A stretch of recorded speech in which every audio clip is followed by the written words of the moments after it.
Hi, nice to meet you. Nice to meet you, Mary. Can you start by introducing yourself? Okay, my name is Linus Williams, but they call me B Lord, the Bitcoin Lord. That's nice. Where are you from? Actually, I'm from Anambra State, Ebenebe in Anambra State. Ebenebe is a village in Anambra State. Why are you called Bitcoin Lord? Actually, I deal on Bitcoin, so I'm a Bitcoin trader.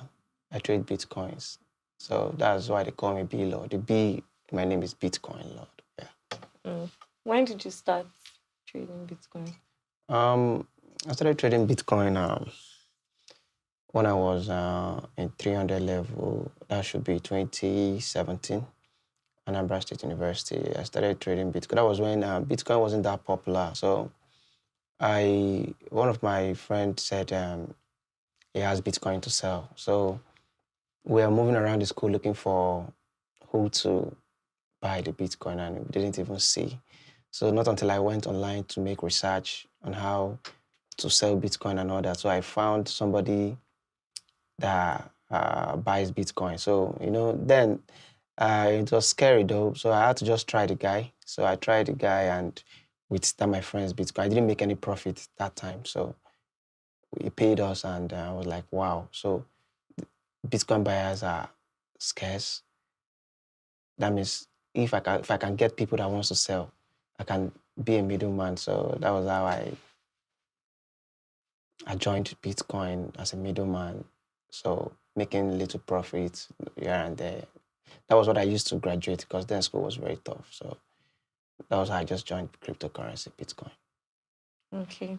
So your company, Blood Group, when was it founded and how? Um, Blog Group was founded 2 years ago. Blog Group, before it was answering Linus Williams Enterprises. When I started after school, 2018, I left school to Oka. I think the day I wrote my final papers, I left school to Oka to start a new life. So that was when I found a line. Then it was Linus Williams Enterprises. So it wasn't B-Lot Group. So it's when I became famous, they gave me B-Lord. So I just found the name B-Lord. I used the name. So 2 years ago, that was when we officially registered my company as B-Lord Group. So under the B-Lord Group, we have real estate, we have phone accessories, we have clothing under the B-Lord Group. Okay. So what really brought you into the limelight? How did you get famous? The thing is, uh, there's one time I paid Instablog. I did a video with my brothers, a video where it's got something like a skit.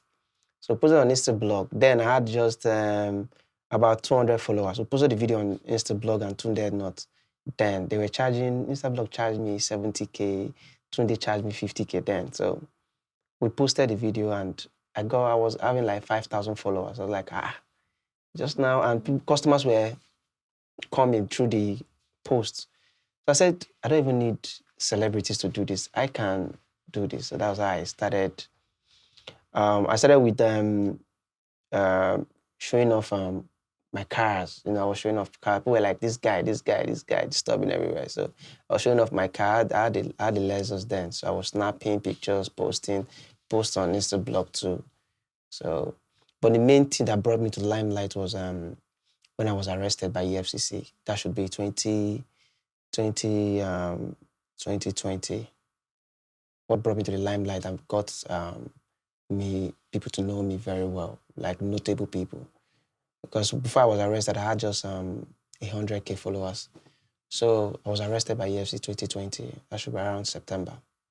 They seized all my cars. So people, based on the way I was showing off them, people were so, like 90% of people on Instagram were so happy, like, this guy finally showed, now you rest. No, many of them thought I was into internet fraud. What blew up people's mind was few months, around November, I challenged the EFCC to court. I took them by surprise, took them because people were scared of those EFCC. So I took them to court. That was what, like, a young man like this. Then I was just 22.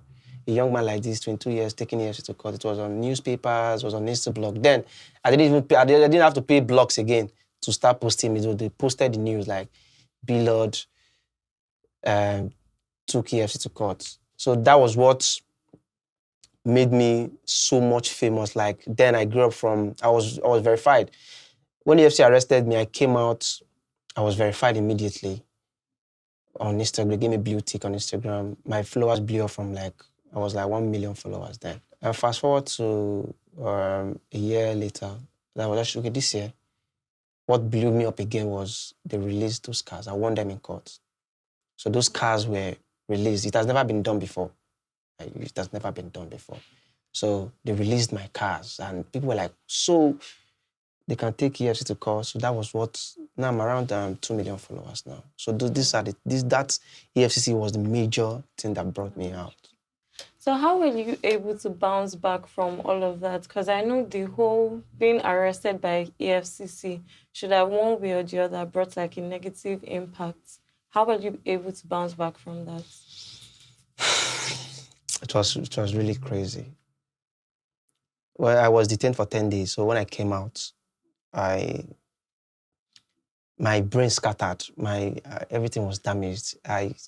When I was inside that cell, everything was damaged. So I came out, we don't have customers again. So I came out and we found out that because my phones were seized, the company's laptop were seized, so they couldn't even make any transaction and all that. So, when you're off for business for 10 days, your customers will go somewhere else, and people were scared of trading with me. So what really saved me was the blue tick.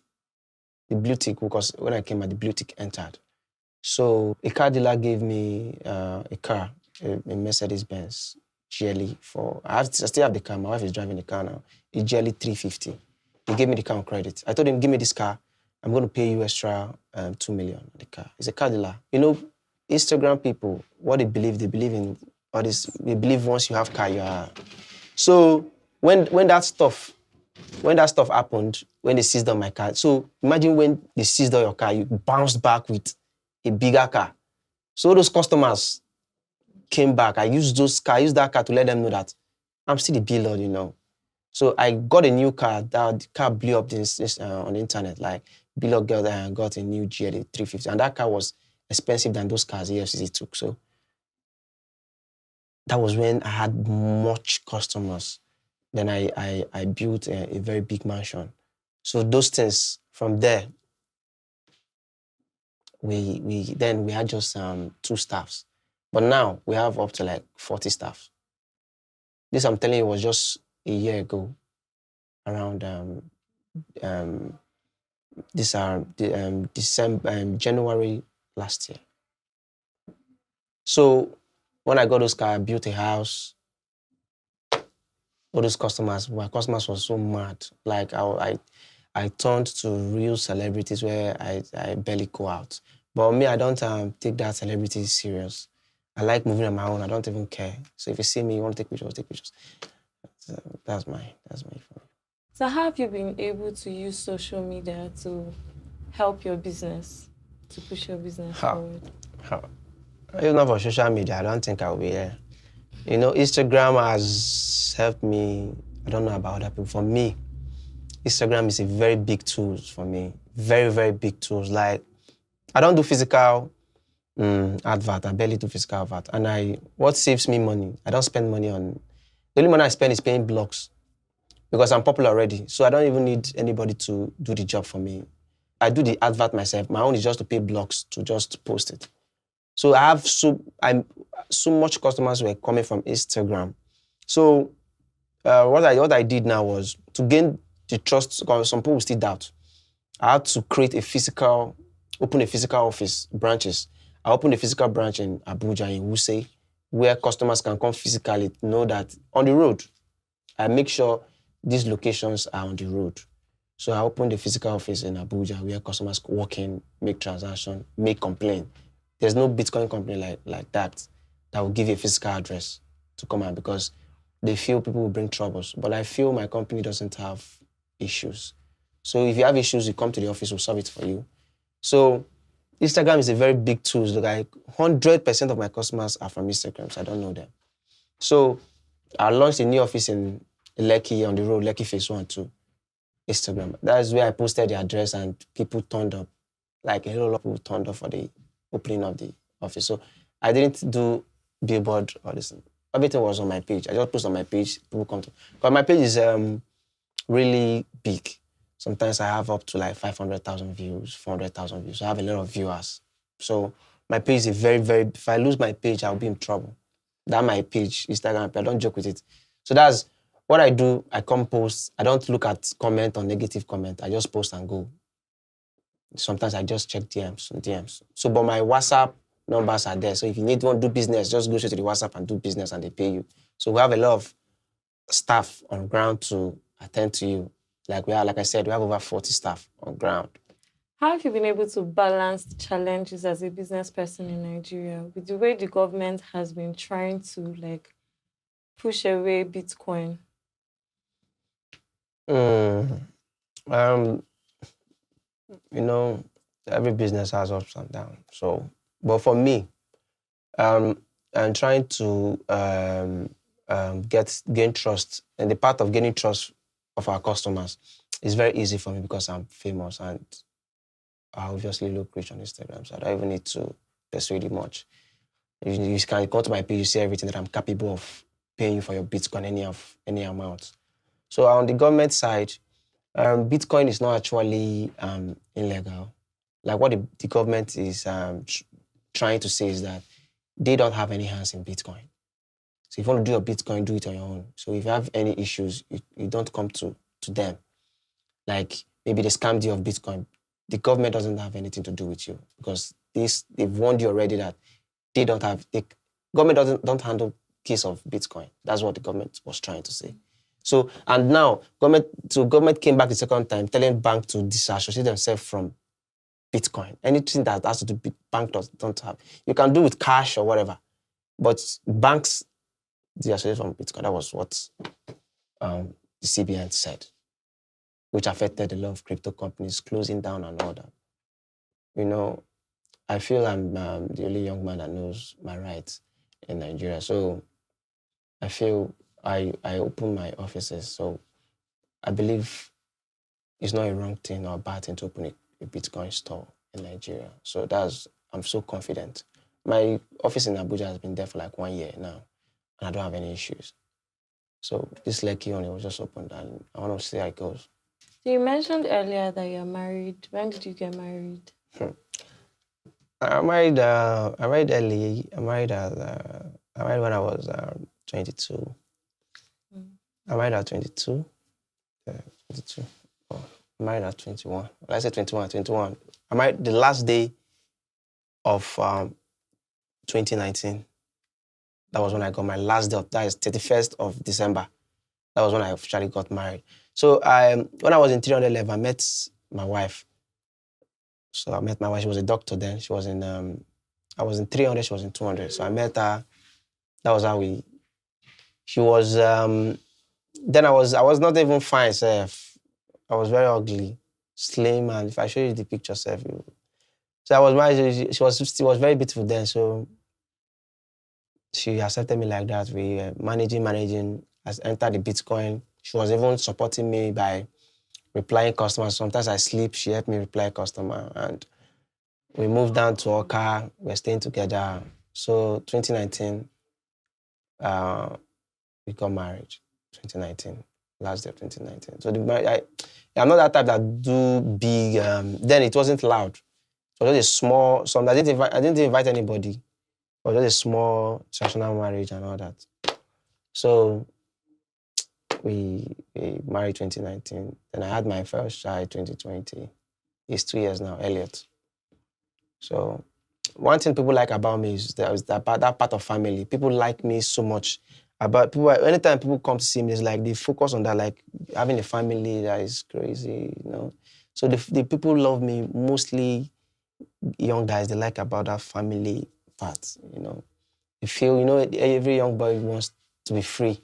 They don't want to get married. And like me now, the level I am now, they want just to flex and all that. But I just got married so that I always have that dream of having child early. So I'm 22. I'm 22. My son is 2. So it gives me joy when I get home. I see my wife, see my um, son. And secondly, my mom, they're not left aside. So I take care of. I don't joke with my family. Like I just left Abuja. I live in Abuja too. I have an house in Abuja. So I took my mom on their first flight to Abuja. That was just a week ago. Then they went back. So I don't joke with family. Even my first time leaving Nigeria, I left with my wife to Dubai. That was just a month ago. My first flight. I've never left Nigeria. So first time was me, my wife, and my son went to Dubai and we came back for just 1 week trip. So I value. I feel family is the only people that will save you. Because when I was even arrested, none of my friends came to bail me. Only my wife and mom and dad were there. So I feel family is the only thing that can save you. Because even your friends will be scared to even come to EFCC. It's only your family has the effrontery to come to that place. So I feel family is the only thing that can save you. And you're the only person that can save them too. If you don't save your family, who will save your family? You see me? You really can save your family. So I empowered my brothers and all that. So how do you stay level-headed? I know social media and fame can get into your head.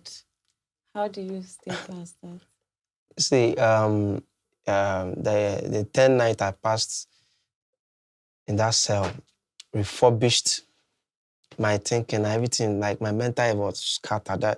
Like then, before the EFCC, I wasn't even 10% rich the way I am now.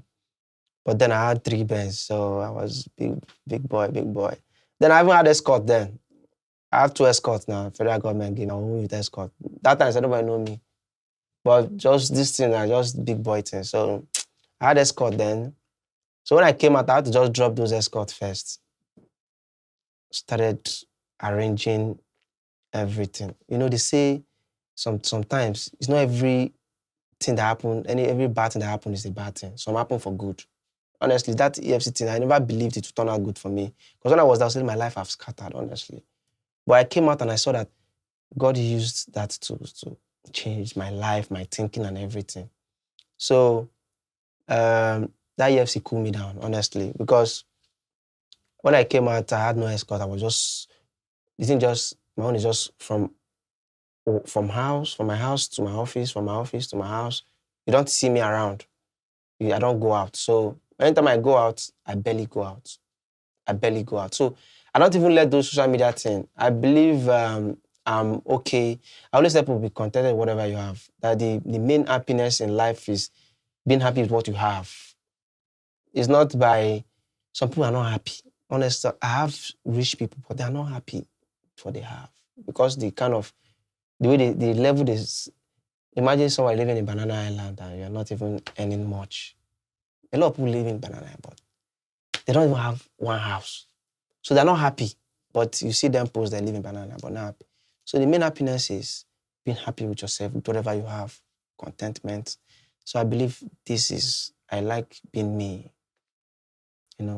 I keep celebrity aside. When anybody I see on the street, we hail, we greet, I even hug yourself. So What advice do you have for younger people looking up to you, and also younger people that want to get into Bitcoin or facing challenges with Bitcoin? I always tell the young people, which I'm still young, so it's not as if I'm old. So I always tell them, keep little friends. Friends is one of the big problems people have. When you have, imagine living in a house, a flat of 3 bedrooms, you guys are up to like 6 boys. I don't think you'll focus in life. So I always believe to stay on my own. So if you're a guy, you just have 1 or 2 brothers staying with you, real brothers. Then take your hustle serious. I think money will find you. Money goes to where there's peace of mind. You can't enjoy money when you don't have peace of mind. I'm telling you the truth. When you live rascal life, I don't go to club. One thing about me, I don't go to club. I don't smoke. I don't drink. So Those things that's why I'm not even disturbed. Smoke, no drink. So my life is boring.